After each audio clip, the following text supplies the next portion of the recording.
Good afternoon, everyone, and welcome to our conversation on controlling cloud costs. I'm Terry Brennan, and I've got Robbie Lockman here with me. We're going to walk you through the webinar today. Let me start sharing the screen, and we'll go ahead and get started. All right. So welcome again, and like I mentioned, we're going to be talking about controlling cloud cost. What you hear is it's cheaper, and we're going to talk about whether that's true, especially as you get started. So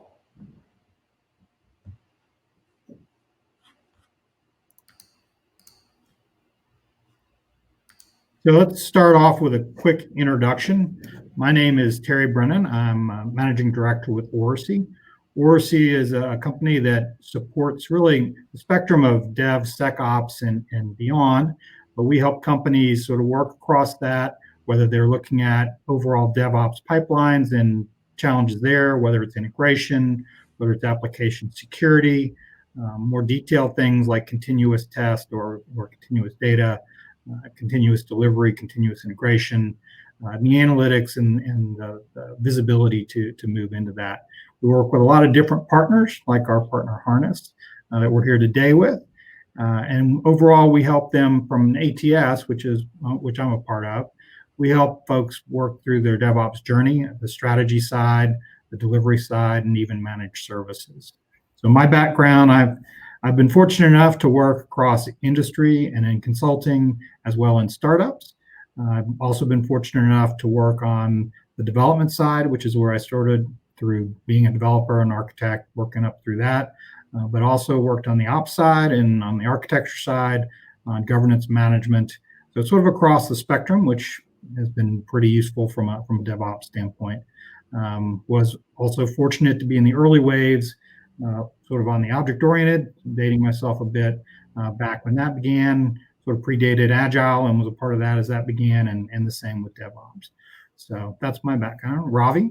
Yeah, thanks, Terry, for the introduction. Robbie Lockman, I'm an evangelist at Harness. A little bit about Harness. We're a continuous delivery as a service company. So what that means is that all the confidence building steps that you need to go to production and beyond, we help orchestrate that by convention. And also, a little bit later, we also introduced a new product, which we'll be talking about today. A little bit about my background. I really was been a software engineer for a while. I built big Java things for forever. Spent time at IBM, Red Hat, and Mesosphere, and so I have a lot of production outages in my name. But we're not going to have me touching production today. So I'm really excited to be talking about cloud costs, which I like to rack up incessantly at my employers. Very good. Thanks, Robbie. All right, so to give you a quick agenda of what we'll be talking about today, we're going to start off by talking about how the world's changing and some of the things that are impacting and driving towards cloud and making it so key. Then we're going to talk about some of the cloud chaos, the things that with that drive and those changes, what's happening within that world and happening at clients and across the industry. And we're going to talk about how do we actually start controlling that, in particular around how we address the cost. So we'll talk about how do you start strong. So what's the right way to start off that cloud journey, that cloud migration, so that you can manage cost even in the beginning. We'll talk about maintaining that and things like operational processes you should put in place. We'll talk about some technical tricks, and we'll talk about the softer side as well, and talk about some tricks there. So the world is changing. I think everybody's probably aware of that and seen that. Overall, as the world's changed, there's a couple big things that have been driving that. In particular, the need for us as IT and development and operational professionals to be able to work at a much accelerated pace. And that's, the idea that the business needs are evolving and they're becoming much more technical in their nature. So if we look at those evolving needs, as well as Agile, which has been going for a while, is driving the acceleration in cycles and the need for flexibility and do things that are a little bit different than before. In addition, with that acceleration has really driven that need for world-class delivery, to be able to do things fast, to be able to do things stable, to be able to do things secure and reliable. That's really been a driving force in organizations trying to find ways like migrating to cloud that can allow them to do that. And there's some research and data that can stand behind that and let us know what that starts to look like from an impact to the organization. Ravi, you want to talk about this one? Yeah, absolutely. And so one of the things I want to point out, like, hey, like what Terry just mentioned, like that people are trying to move fast and raise the bar. Effectively, all of industry is moving pretty quickly. One of my favorite reports here is it's State of DevOps. 2020 is actually, they're surveying people right now for it. But they really break down performance in terms of like elite, medium, and low performers. And if you take a look at some of the core metrics there, it's given that year after year, the bar keeps getting raised, right? So the gap between elite and low performers are still rising, or like this is what Terry's going to talk about, the kind of the wedge in a minute. But overall, like the bottom floor is rising and the ceiling is rising. And so we're moving at a very fast pace. Even if you think you're a laggard, you're still moving pretty quickly. Terry, do you want to talk about some of the wedge between the two? Sure, absolutely. Yeah, as we see this, it's moving much faster, and we talk about both from moving faster, but the elites are doing it faster and with better quality. And that's really driving some differences on the business side as well. So when we talk about those changes, it's driving a competitive advantage, which is allowing that gap between these elite performers over here and the lower performers here from a business standpoint. And this gap is widening as we move forward. And what they found in their research is it's over 1.5 times more likely that those elite performers are going to meet or exceed their organizational goals. And when we look at organizational goals, those are things like productivity, profitability, customer service. So those are very core business metrics that we're talking about. So it's making a difference from a business metric. And these are things that, if you will, the technology side, the DevOps, the cloud, those are the people that are being enabled in the cases of the elite performer. And what that's allowing them to have is more agility and speed to be able to move quickly and be flexible in what they're doing. Beyond that, there's several different platform and architecture evolution. If we went all the way back from the mainframe, we've gone from client server to web. And more recently, we started to go through things like SOA and bringing in the cloud and web services, which is really starting to now pull into the cloud, along with very cloud-oriented serverless. So these platforms are themselves evolving, and a lot of this is leveraging cloud technologies and driving more migration and products and applications to be built as cloud native and to start leveraging that cloud computing as a key piece of the equation. So it's powerful and flexible in these architectures, and it's really driven the cloud computing component and made it key to everything we're doing. So when we look at the state of DevOps and the things that they talk about, one of the areas they focus on is around being cloud enabled and 5 essential cloud characteristics of cloud computing. And within that, when they talk about it, there's obviously been a pretty big shift already. Some of the metrics or data they find is that 50% of folks are either using that as a primary way to host applications, maybe not all their applications, but at least some portion of their applications. So it's already a significant component. And within that, that's where you get your cost side. A lot of these organizations, especially when they're elite, they're 2.6 more times likely to be able to accurately estimate cost of operating their software. They're also 1.6 times as likely to be under their stated budget. So when you start moving to the cloud and you become that elite performer and you're really embracing all the cloud characteristics and you've built sort of that maturity, you can actually achieve a tremendous amount of value and improve your cost from a cloud standpoint. AWS, they certainly have numbers to back that up, and they talk about it enables you to potentially use resources that you actually need to use, and we'll talk about that in some detail. And there's compelling reasons why cloud computing can be of value, but there's a lot of discipline that needs to be able to be put in place to address that. So there's a problem, and that problem is that overall we hear that cloud is a day at the beach. We hear that it's going to be cheaper, it's going to be faster, it's going to be flexible, it's going to be cheap. But that is, and it's all possible. Like everything, it's something that can be achieved, but you do have to put discipline, gain maturity, and evolve sort of what you're doing. So what we often find at clients and folks that are starting this journey and starting that migration or ramp that up, that what they really have instead is cloud chaos, right? So a lot of times they may have done something like lift and shift, which is a valid way to do it, and they've just moved what they've had in their traditional layouts and data centers and just moved that over. And what they found is life is it's not nirvana, it's not a day at the beach, because they don't necessarily have that muscle memory, that discipline, those operational processes and capabilities in place to truly be able to leverage the advantage of the cloud and to be able to put in place the process and procedures that can start to enable not just the cost side, obviously, and that's where we're focusing today, but also the flexibility and the performance that you can get out of it as well. So those rising cloud costs or that chaos is creating rising cloud costs. Ravi, you want to talk about those cloud costs? Yeah, absolutely. I mean, the staggering amount of, let's say, wasted cloud costs is there. Like, from a personal anecdote, I would always, as an engineer or for my personal projects, I would get random bills. Now, as a development manager or manager, I get our team's cloud cost bills.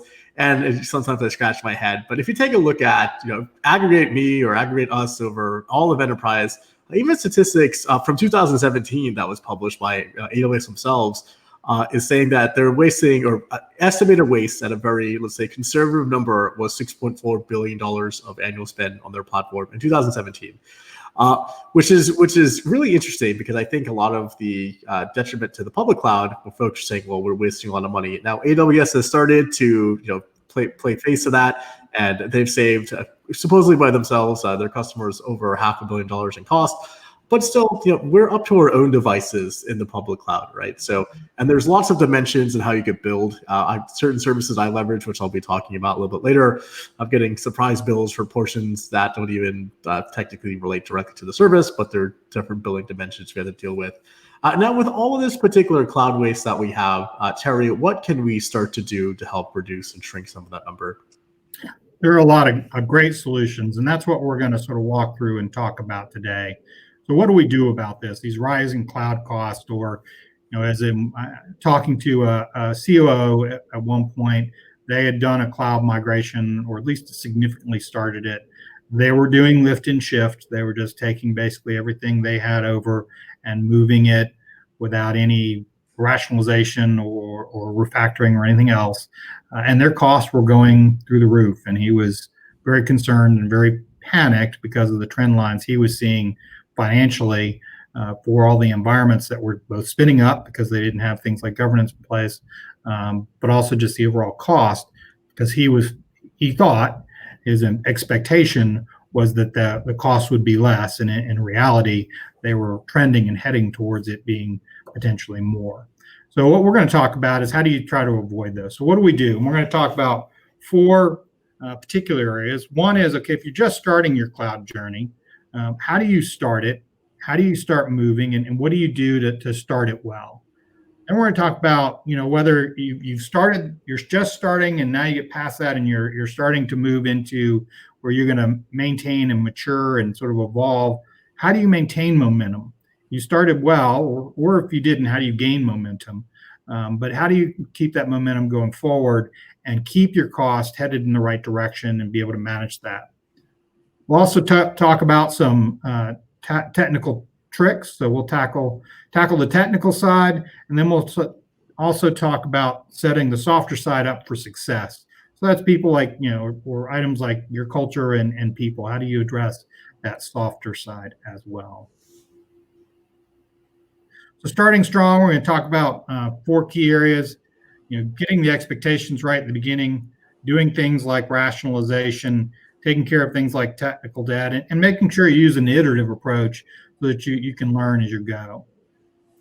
So overall, from an expectation standpoint, a big part of what you need to do is make sure you keep it real.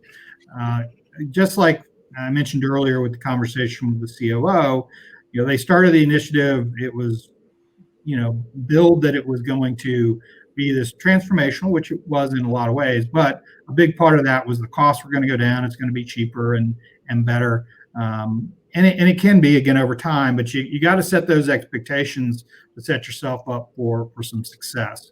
You can't think of it as the miracle cure that's going to take care of all your technical debt and it's going to build a financial and operational excellence if those haven't existed or you've had challenges or lack of discipline over time. So if you think about Gartner myths, they've got a handful, 10 of them that they talk about. But from a relevance to our conversation, we talk about cloud. One of the myths is cloud is always about money. And certainly that can be a driver, but a lot of times cloud is about the flexibility it can provide. It's about the speed and the velocity that it can provide, in which, if built and managed and operated correctly, can actually turn into a positive from a money standpoint, but it's not just about money. And especially in the beginning, you may not get the advances you're hoping for until you get some of those disciplines in place. Another one is that number 3, cloud should be used for everything. We'll talk about that here momentarily. That's not necessarily the case. You really should think through and rationalize what you're going to move over and why and if you should, because not everything is appropriate, whether it's because of where it is in its life cycle or other factors, but not everything should be there. And then the other thing that one of their myths is, once I move it to the cloud, I'm done. And that's probably one of the biggest myths, because really you're just starting. And just like any other platform or infrastructure or operational concern you create, it's something you're going to have to continue to manage and operate day after day, even though maybe a portion of what you manage and operate is being done by a provider. There's still a lot, like cost and other concerns, that you need to address yourself. Robbie, what do you think about keeping the expectations real? Oh yeah, one of the expectations I always see that kind of get out of control or unwrangled is that one of the biggest expectations is around agility. Oh, absolutely. Now, kind of like jogging the viewer's mind is that if you're thinking about public cloud as just computers or just servers, a lot of public cloud vendors actually categorize that as low margin services for them. They're higher margin services or application infrastructure driven. For example, let's say you want to use Kubernetes for the first time. So you're reaching for EKS, AKS, GKE, or if you want to leverage some sort of, let's say, database like Cassandra, or managed Cassandra services, or streaming messaging like a managed Kafka service. That's where they start getting really sticky. So if you're a business wanting to leverage certain technology, but you don't have the skill set, reaching for the public cloud is one way to gain agility, but also on check, your costs are going to go way up because there's no such thing as a free lunch. Absolutely. Thanks, Robbie. Next, so beyond those expectations, another big part of what can be useful when you're starting to be able to start successfully is realize that one myth we just talked about, that not everything needs to be cloud, and certainly not everything needs to go as is to cloud. So when you're doing the cloud migrations, it's good to bring what you must, because that can help keep your costs down. If you're literally just lifting and shifting everything you have without any sort of analysis or understanding or reasoning or rationale for that, then you're moving a lot of things over there that potentially don't have to go over there. And once they're there, especially if you haven't built the discipline to manage some of that, they're going to be on the meter 24/7, costing you money. So we like to think of it as, the old adage, don't pack the kitchen sink. You don't have to necessarily take everything. And Amazon's got their 6 R's, which are good to keep in mind. So there's multiple options, right? There's sort of the rehost option, which is sort of that lift and shift idea. But there are other things that may be just as valuable or just as relevant. Things like replatforming. Sometimes you need to move it and change it up some. Sometimes you may repurchase. So maybe instead of moving your current environment over, you're going to drop and shop. Maybe you're going to go to a SaaS solution or something like that. You may need to refactor, changing those around, taking the application. Maybe you're going to try to make it cloud native, or you're going to clean up some of the pieces, which we'll talk about later on. Maybe it needs to be retired. There are some applications that they're at a point in their life cycle that it's time to go ahead and turn those off. And then finally, maybe you just retain it. So some things, whether it's because of where they are in their life cycle, because of some particular technical, nuances or challenges, they don't need to be moved over. It wouldn't make sense to move them over. So you could retain them, and you can always, another R, I guess, you can always revisit, right? You can always come back and move those over time. But it's not just or it should not be just a straightforward lift and shift everything you have. This would be a good time to evaluate what you really need and bring what you must, not everything you have. Robbie, what do you think about that and what you see? Yeah, I think those 6 Rs or 7 Rs are extremely valid. Just adding more commentary to that, I think those Rs are appropriate no matter what infrastructure change you make. So if you're going from data center to data center, if you're going from data center to a public cloud provider, or even if you're going in between public cloud providers, or even back towards your own data center now, which is the last frontier, ironically, for public cloud providers, those pillars actually make sense, right? Like, hey, they cut both ways. And so making those type of technical decisions, what's the most prudent, what's the most, let's say, robust way of running our infrastructure, those are excellent pillars to look at. But all of that agility and reshifting and relifting can end up with technical debt. Jerry? Absolutely. Yeah, you definitely can. So as you're thinking about it, and particularly, obviously this is upper environments, your production, those type, it's definitely applicable. The same is true for your lower environments as well. So make sure you're looking across, because if you're moving a bunch of dev environments that really aren't needed anymore, and again, you're incurring costs you don't need. So from an overall, one of the big pieces that it's good when you're in this process of now working through and moving over to the cloud. It's a good time to pay down your technical debt, right? It's a good time to start looking at some of these applications that you've moved over, some of that technical debt that you've built up over the years, and address that before you just move that over into the new environment. And that could be storage, it could be data, it could be server sizing, it could be usage. There are a lot of different places you can incur that debt. But this is a healthy time to look at that and at least address the things that you don't need. If you have a bunch of basically irrelevant or useless data, but it's large, then clean some of those things up before you start to move it all over to the cloud.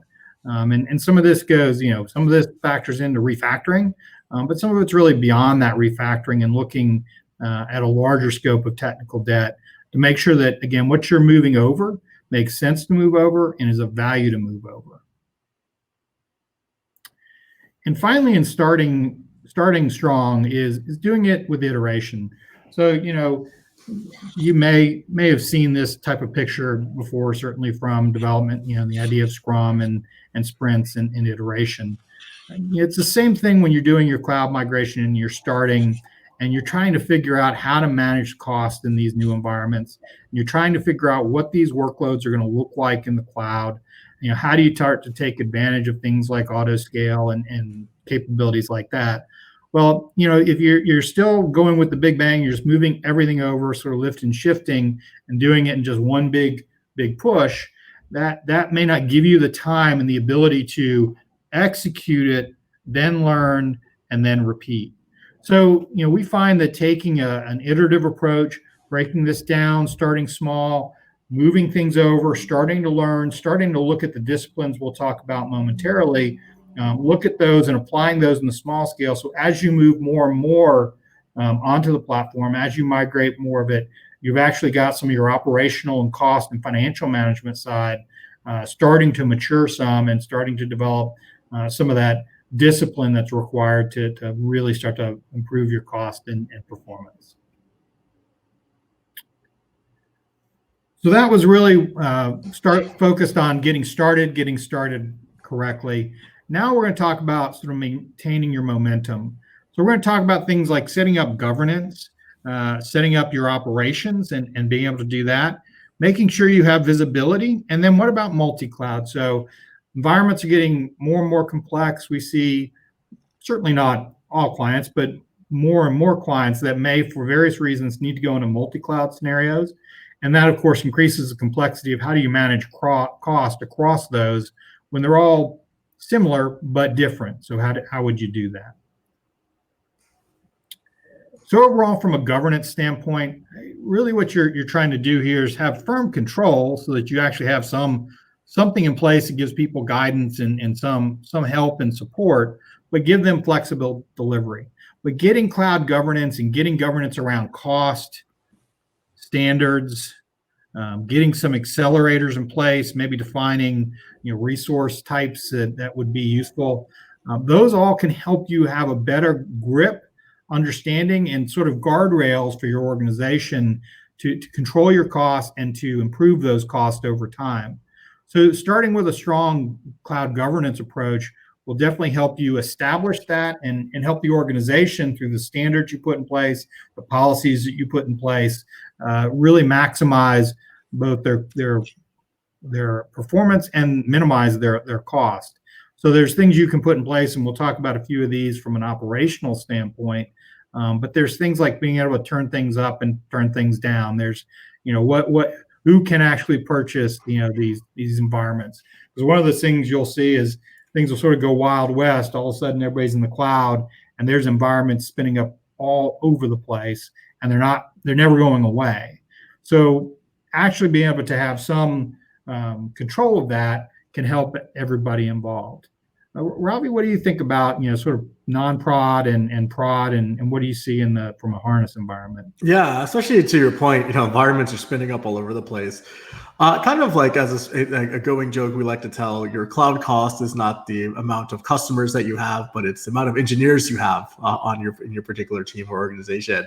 For example, given that years ago, having an environment that, let's say, for a distributed application, setting up, let's say, a distributed app outside your laptop was really painful. It would require multiple VMs, multiple ways of clustering.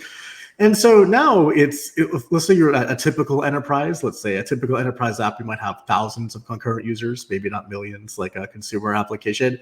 As what we've seen even from our own engineering teams here, that you typically keep your dev integration, dev environment, QA, UAT environments all running at the same time, because having the scale of production is actually pretty easy, and you could test your changes at scale at any given time. And so we actually see that in terms of our customers, that most of the time non-prod costs actually overbear production costs, which is quite interesting. Absolutely. So establishing some governance can help you do that and help the organization have a good guardrails and foundation to sort of drive as they start to leverage the cloud and start to spin up, prod and non-prod environments. So governance is nice. You can provide the guardrails, but you've got to put it in practice, right? So from an operations standpoint, a critical part of maintaining that momentum and really getting the most out of your cloud investment and your migration is putting the discipline and sort of that muscle memory in place for how you operate it, both performance, but from our perspective that we're talking about today, from a cost standpoint. So having things like your cloud financial management, you have somebody that actually has functional responsibility for that. How are you going to take that down? Is that something you're going to empower all the way down to developers? How does finance work into that? Maybe it's license management. So cloud is a different world. So you can spin up all sorts of environments very quickly, but it's really useful to understand what that means from a licensing standpoint so that you don't spin up a bunch of costs you didn't expect.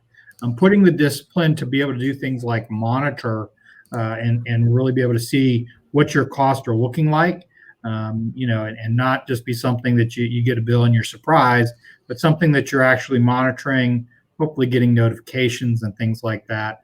Being able to control, who's got access, who can actually spin some of these things up and do it. And then what's your utilization and finally pricing management, which we'll talk a little bit more in detail about later.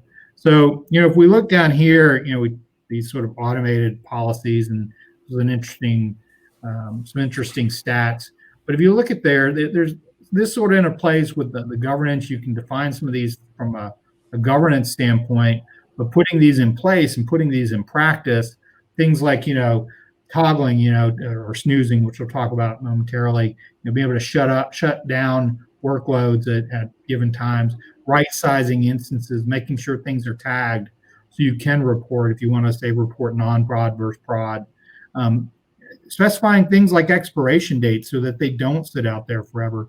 You don't get orphaned instances that no one's touched in 18 months. You can put timelines, expiration dates on some of that. And everything else from licensing compliance to using low-cost cloud, getting, again, to some of your pricing, whether that's, the region you use or different discount and pricing mechanisms. But all these are sort of required getting that discipline in place and putting the operational practices to support this.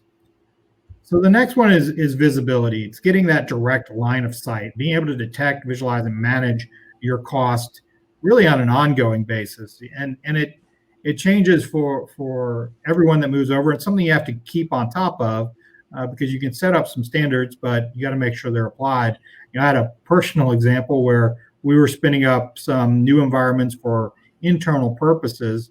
We did have notifications on. Some folks forgot to, well, we'll talk about the idea of ephemeral. They forgot to make them ephemeral, but because I had visibility, because I had notifications and that was being monitored, I was able to see the trends in those costs and adjust or have the teams adjust those costs before we spent money that we didn't need to spend. So Deming, he says you can't manage what you can't measure. So Robbie's going to talk us through and actually do a demo of something that allows us to gain that visibility, which is continuous efficiency. Robbie, I'll stop sharing if you want to go ahead and walk us through that. Sure.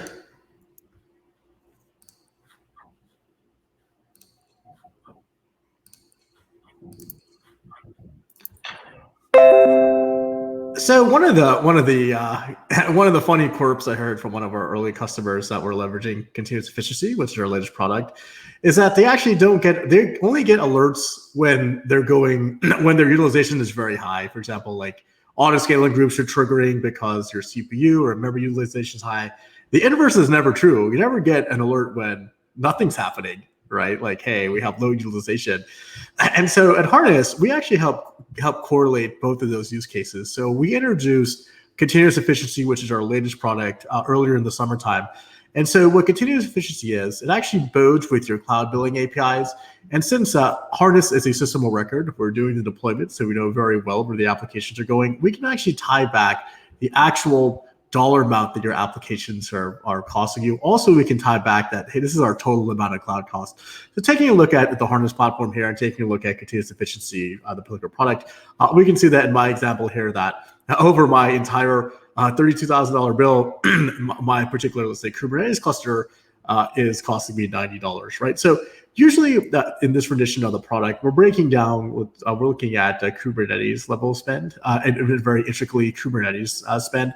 And so going back to something that's kind of odd to get right is that when you're using a distributed platform, let's say, you migrate to the cloud because you want to leverage Kubernetes. Well, Kubernetes, if you don't have Kubernetes expertise, there's lots of ways to have overrun, right? So there's three types of cost dimensions we kind of look at. We looked at utilized cost, idle cost, and unallocated cost. So utilized cost is actually what's running at what the actual, let's say, your pods or the actual task you're taking. Idle cost, or inside the pods, if you're not leveraging 100%, let's say my workload's only taking 50% of what I requested, that's the idle cost, the other 50%. And then the unallocated cost is workload that can't be placed. So usually you have nodes where these particular workloads get placed. If you're wrong sizing your workloads, you have a lot of extra space. For give an example I like to give is that if you have a 16 gigabyte node and you want to have 2 8 gigabytes pieces of workload, actually only one's going to get placed because you're forgetting about the overhead that the container manager or the orchestrator has, right? So kind of breaking that beyond that, we actually help tie a particular spend per application and per cluster. So one of the very interesting things we can do is actually take a look at, here we have several Kubernetes clusters. So we can actually take a look at several of our Kubernetes clusters that we have running, let's say, our demo application that I'm going to be running in a little bit. We can actually take a look at, hey, what is an actual deployment costing us, right? Like, what is an actual application or deployment that is costing us? So we can take a look at our retail application here. And we can see that in our retail application. So one of the dimensions of reducing costs is just reducing one of a couple dimensions: your memory footprint, your CPU footprint, and your storage footprint. And we can see here that we can say we can take a comparison of our actual workloads, right? It's like, hey, these are what the workloads are actually using versus what was requested. So in Kubernetes land, your requested is actually what the orchestrator is going to guarantee you. Same thing here. We can see that for our particular workload, we're not basically using any sort of memory pressure. And we most likely, we are 2 or 3 times over what is appropriate, even on an average. We can take a look at what this is over pods. And also, we can start to correlate specific events, right? So every time there's a deployment, we can kind of see what's changed in our particular continuous efficiency and say, oh, you know what, so-and-so made a change. If there was a particular cost spike, we can help correlate that particular cost spike. So very, very easy to get used to the product. We also can help break down cost per application. So this is actually very interesting. We can see what each one of our applications are costing us. It's very funny. The demo application that we run for everybody actually costs us about $3. So when I run it, it's going to cost us about $3 to run that demo application for you. But also we help break down specific costs and specific costs around specific services in your particular application. So even if your application had multiple services, we can see that our networking stack here, this Istio stack, is actually costing us the most. Kind of moving towards how do we kind of know? So, for example, go back to Terry's example. How are we alerted? You have the ability in the product to actually set up particular budgets. So you can actually set up budgets on forecasted spend and also actual spend. So if we can actually calculate that spend is increasing and above a certain threshold, we can send you alerts in the product. So the Harness product, you can get alerts via Slack, you can get alerts via email, you can get in-product alerts. There's multiple ways we can tell you. As you're approaching a certain budgetary amount, or even if we're forecasting it, I would say one of my favorite powers of this product is actually we have the ability to look ahead. And so we can actually change this and say, hey, you know what? I want to look at the following 14 days based on our current trends. Like, what are we going to be sending?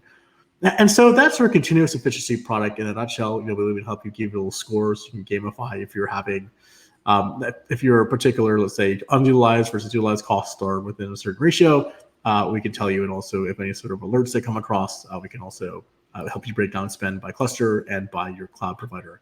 If you had more than one cloud provider, here we're using GCP, it would show up here and you get access to the billing dimensions of your application. Terry, I'm going to pass it back to you to start talking about how we can actually have a holistic approach. All right, very good. Can you stop sharing? Yep. Thank you.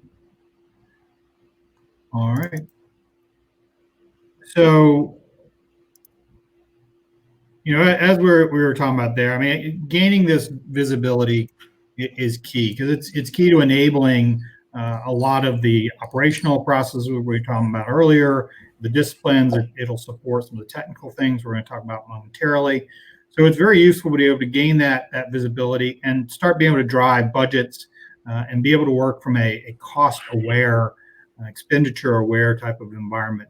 This can give you that so that you can see it, you can be notified, you can set up your processes and it can go to different levels, whether, if you want to empower developers or if that's somebody within an IT standpoint or even a financial standpoint, they can use this information to really start to manage the cost and effectively drive those in a positive direction.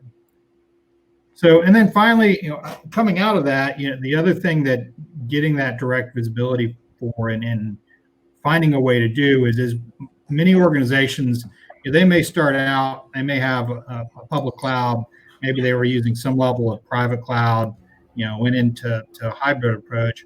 But what we're seeing, people moving, in many cases today is they may get more complex and have a multi-cloud approach. If you're going to do that, these become just as important.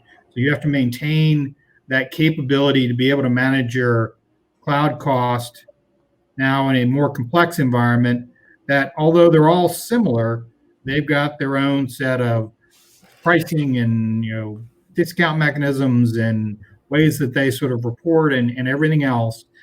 So it's good to be able to keep a holistic approach, a holistic idea of how you manage those cloud costs, even when you go multi-cloud. So now we're going to talk about tackling the technical side. We'll talk about the idea of ephemeral. We'll talk about some toggling, right sizing, and refactoring. These are things we've started to mention. We'll just dive into these a little bit deeper.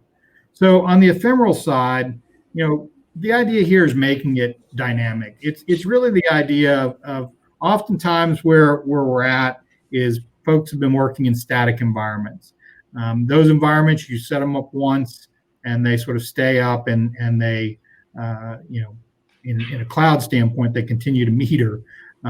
When we talk about ephemeral, and this is something from a DevOps standpoint, you'll hear folks start to drive through.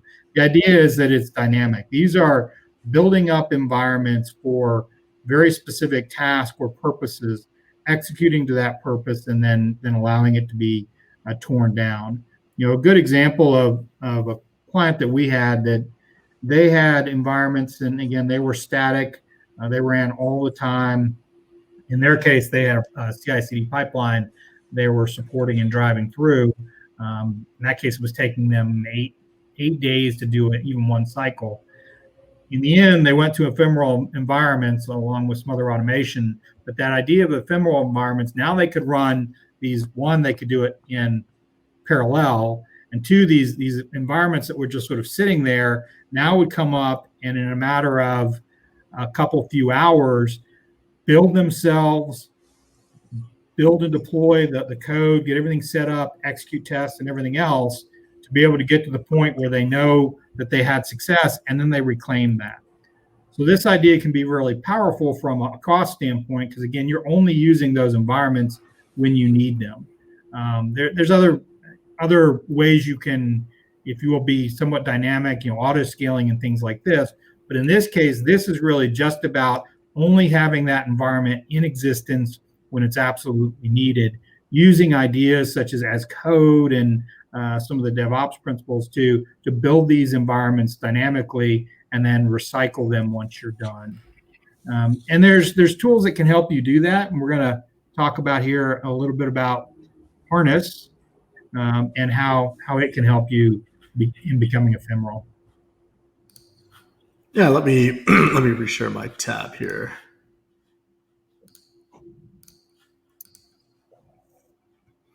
And so part of the greater Harness platform, we're a continuous delivery as a service platform. And so we help orchestrate all of the confidence building and infrastructure steps that you need to deploy an application.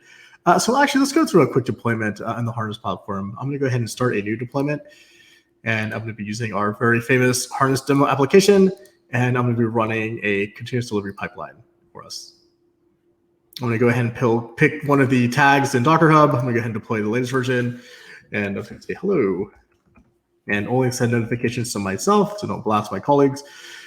And so going back to multiple environments, right? And so here we are deploying an application in a couple of different environments. And so in this particular pipeline, we're running through all the confidence building steps, right? We're running through our artifact scan. We're actually doing in a Kubernetes environment, we're doing a rolling deployment to a particular application, making sure that all these particular steps are okay. Before moving on to the next step, right? So we'll kind of wire our post-deployment steps. Now we're moving in an automated fashion. We can spin down the resources to the dev environment so they get past our dev test.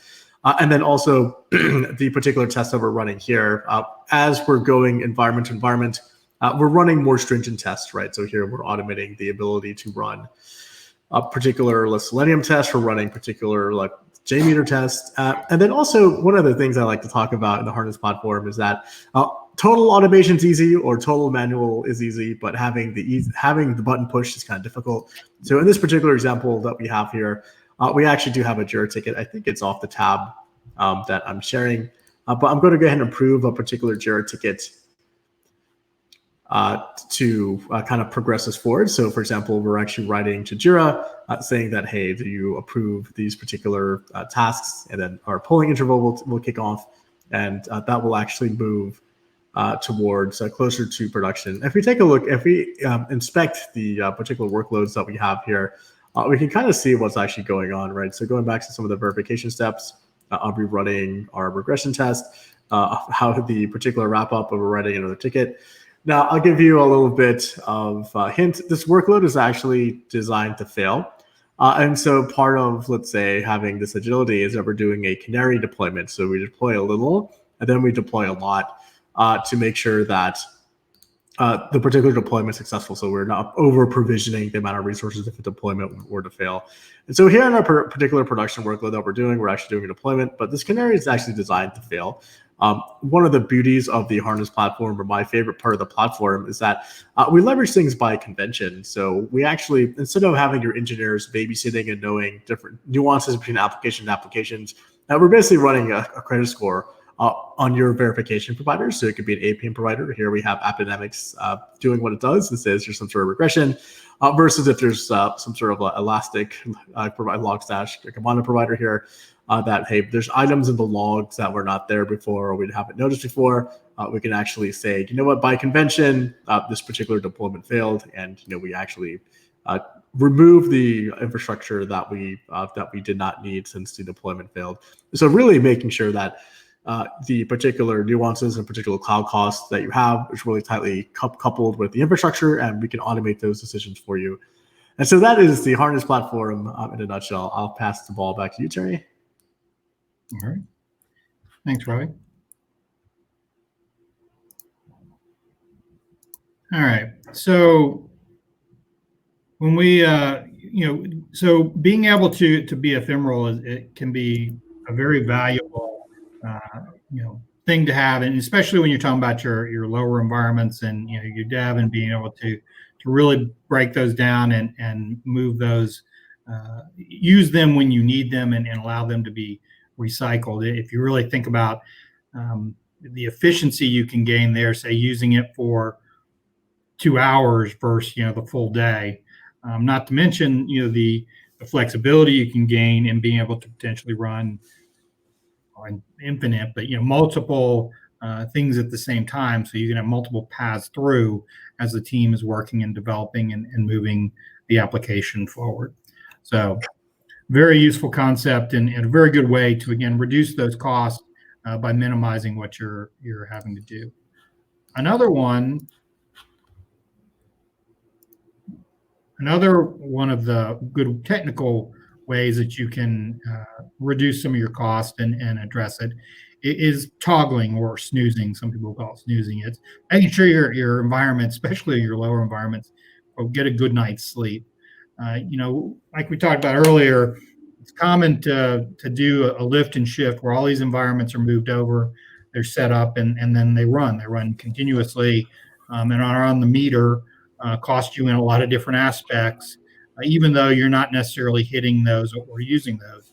In particular, when you think about dev or test, you probably don't have folks necessarily doing that 24/7. I guess there are some cases you do if you're following the sun, but in most cases, there's probably a spectrum where you can turn those down.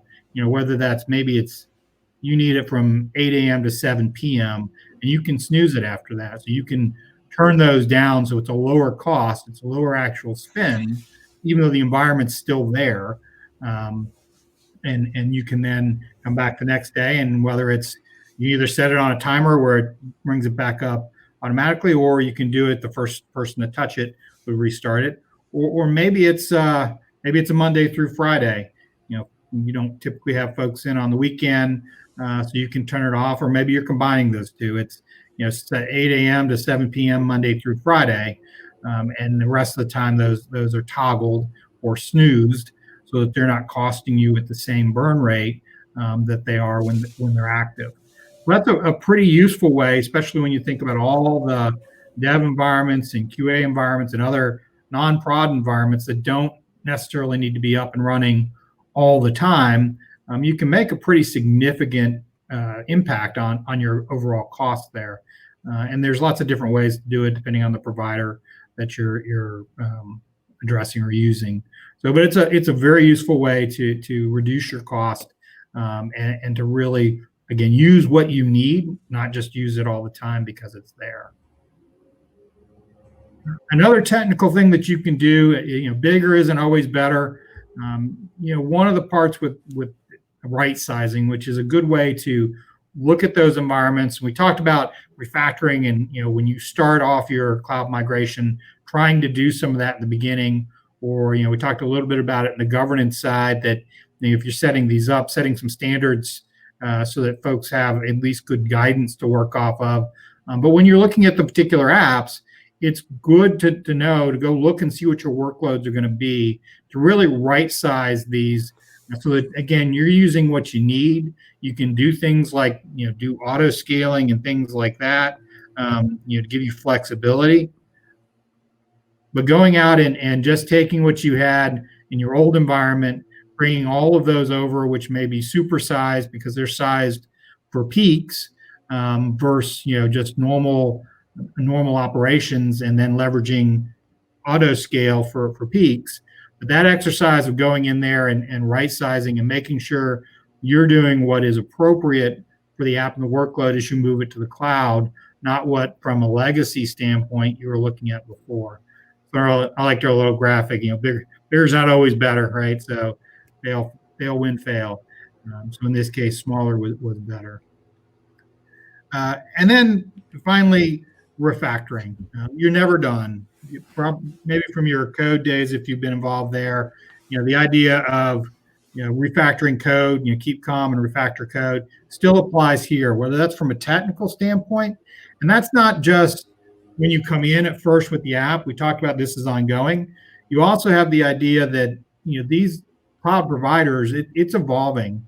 The pricing, the things that they provide from a service capability are changing, evolving, and improving, as well as their pricing is always changing. So you really need to go back and refactor both from a technical standpoint, to leverage the services that are coming out, to tweak for the changes in services you may be using, so that you can get the best performance and cost coming out of that. Finally, we're going to look at setting the softer side up for success. We're going to talk about the idea of hoarding, but really it's behaviors, growing your folks, and pricing. Oops. So from a no hoarding or changing behaviors, which is really what it's about, there are a lot of behaviors that are ingrained from maybe the bare metal days, or just legacy and practices we've had in place, working in a more traditional method that can change and changed for the better in a cloud standpoint. A good example of this was hoarding, right? The idea that before, getting an infrastructure could take you weeks, if not months. You oftentimes had to have your budget and pay for that out of that budget. And once you bought it, you had to buy the biggest thing you could. And you certainly didn't want to give that up once you had secured that, because it was hard to do. You paid for it, and you felt like you had to hoard that capability. And that was fairly deeply ingrained. So people have to sort of adjust to this idea that, hey, we can spin up things all the time. We can do even ephemeral, where it's automated and you can literally get it in an instant. There's a lot of new behaviors that have to be sort of built, and older behaviors have to be unlearned. Things like making sure we're a cost-aware culture and processes, moving to that idea of consumption model, being expenditure and usage aware. And this nowadays, as Ravi was talking about, you can give developers visibility to this. So, that's something that oftentimes they didn't have access to. It. They weren't even able to see or didn't need to necessarily care about what the costs were. But now you can get that visibility, direct line of sight. You can enable that not just for the financial folks, not just for the IT management, but even down to dev teams and developers. Also getting that budget mindset, understanding that we should set some at least guardrails of what we're trying to stay within, and then manage to that. So we understand if something spins sort of out of control unexpectedly, that we can address that before it's run over from a cost standpoint. And then getting a refactoring mindset, that idea of coming back to it and addressing it continually and continually improving to take advantage of the advances and the changes that are happening in the cloud space. Also need you to think about growing and developing your staff. There's new things that may be not needed, especially from a costing standpoint, cloud, financial, and cost management. It's new skills. It's, ability to look at different tools. It's an ability to think about budgets and change some of that behavior. And when we look at some of the barriers preventing more progress on the cloud, One of the biggest ones is, skills, the staff skills that are required to be successful in the cloud. So as you're moving through and you want to control your cost, it's very important to make sure you grow your staff and your teams and your resources so that they're prepared and have the skills to be able to take advantage of these great capabilities to manage and reduce cost as you mature your operational maturity. And then finally, know your pricing. And this can get really complex. I think one of the earlier stats, there were something like 70,000 different combinations from a pricing standpoint for one of the cloud providers. So it is complex, but it's important to really know your pricing because you can get tremendous discounts if you're able to. One, you have to know your workload. So that does require sort of that continual refactoring, being able to look with visibility into what your workloads look like, both from a performance standpoint, but also a costing standpoint, so that you can then look and apply that to get better pricing, whether that's using things like reserve instances or spot instances, whether that's, hybrid use discounts, enterprise licensing, GCP has its own set. But if you can take advantage of these, and some of this may be for your lower environments, but where you can get significant discounts on what you're paying. So again, it's like the ephemeral, it's like the toggling, it's like the right sizing. You have to stay active. You have to be prepared to set that up and manage that. But if you do, you can really reap some benefits. And this is where, once you've set that operational capacity up, you really can start to get those promised benefits from cloud, that it can cost you less because you're working much more efficiently for your workloads and you're leveraging what you need, not just bringing everything over. Ravi, you want to add some commentary on the complexity of that? Yeah. I think one thing to always remember too, it's like there's no such thing as a free lunch. You will get billed for every single iota, from the compute, the memory, the storage, the data, the networking, the data transfer, the control plane, right? The resources that the control plane takes up. Like the nuances to cloud billing, it's there, right? Certain things have different billing increments. Certain things have different billing dimensions. So yeah, knowing your pricing is very, it's very important. Very good.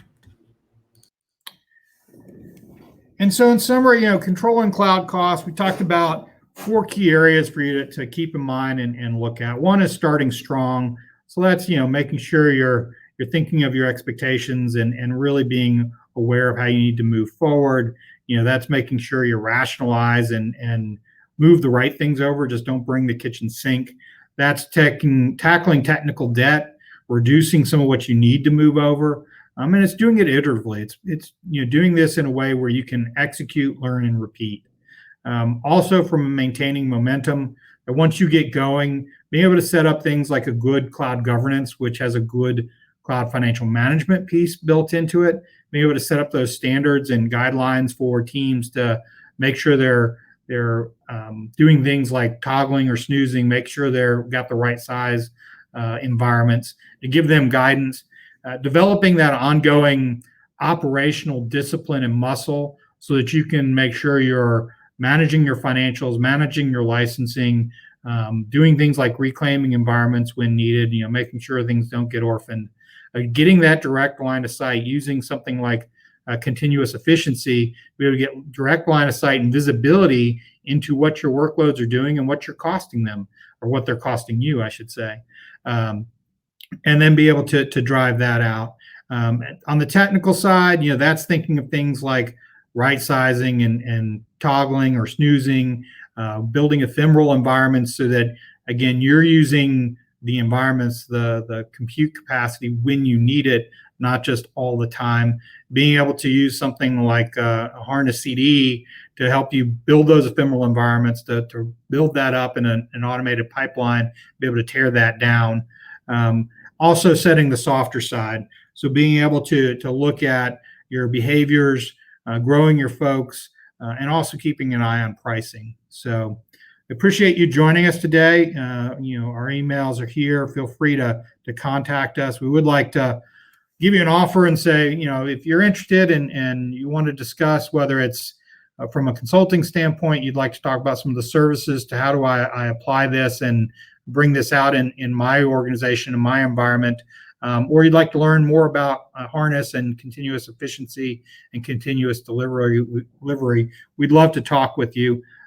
We do have a section for questions, but I know we're right up on our time. So if you have questions, if you want to maybe enter those in the chat or shoot us an email, we'll try to make sure we get those answered. I want to be respectful of everybody's time. Ravi, you want to add anything else? No, that's it. Yeah, thanks so much for having Harness and myself on the webinar. And yeah, looking forward to any sort of questions or anything we can answer. All right. Very good. We'll go ahead and end it here. And again, if you would like to follow up, have us follow up with you, we'd be glad to do that. And if you have any questions, if you would email those to us, we'd be glad to answer those as best we can. Thanks for joining, everybody, and have a great day. Thanks, Ravi. Cheers.